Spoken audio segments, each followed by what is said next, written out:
Corona নিয়ে আমাদের প্রথমে একটা কথাই যে আমরা যেন আতঙ্কিত না হই। সারা বিশ্বে যেমন করোনা রোগী বাড়ছে, বাংলাদেশেও করোনা রোগী ধরা পড়ছেন, কিন্তু এখনকার ভেরিয়েন্টটা অতটা মারাত্মক নয়, বাট ছড়ায় খুব বেশি। আর আমার হসপিটালে করোনা টেস্ট আজকে থেকে শুরু হয়েছে। আমরা র্যাপিড অ্যান্টিজেন টেস্ট করছি, পিসিআরও টেস্ট আমরা ইনশাল্লাহ করতে পারবো। আমাদের টেস্ট কিট চলে আসছে। আর আইসিইউ বেড আমার সবকিছু রেডি আছে, কিন্তু ম্যান পাওয়ার না থাকে আমরা আইসিইউ চালু করতে পারছি না। আর কোনো রোগীর যদি আইসিইউর প্রয়োজন হয়, সেক্ষেত্রে আমরা আইসিইউ রোগীকে সরকারের নির্দেশনা অনুযায়ী আমরা ডিএনসিসি মার্কেটে রেফার করব।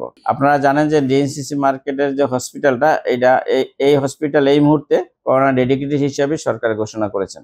আর আমরা যেন স্বাস্থ্যবিধি মেনে চলি, এটা হলো সবচেয়ে বড় কথা। আর যার যার পার্সোনাল স্বাস্থ্যবিধি মানে বা বিভিন্ন জনসমাগম স্থানে গেলে আমরা যেন মাস্ক পরি, একই সাথে বাসায় গিয়ে খাবারের আগে হাত ধুয়ে নেই, এবং মেইন কথাই হলো আমরা স্বাস্থ্যবিধি মেনে চলবো। তাহলে ইনশাল্লাহ এবারও আগের মতো ইনশাল্লাহ আমরা করোনাটাকে মোকাবেলা করতে পারবো।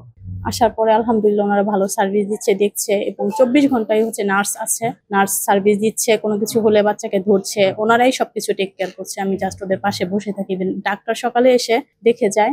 আর ওয়ালটন আবারও মিলিয়নিয়ার অফারে ওয়ালটন ফ্রিজ কিনে আপনিও হয়ে যেতে পারেন মিলিয়নিয়ার। কোনো প্রয়োজন পড়লে, কোনো কিছু লাগলে বলে যায় যে আমি এত নাম্বার কেবিনে আছি, জাস্ট আমার সাথে যে দেখা করবেন। আলহামদুলিল্লাহ সবকিছু সার্ভিস ভালো দিচ্ছে।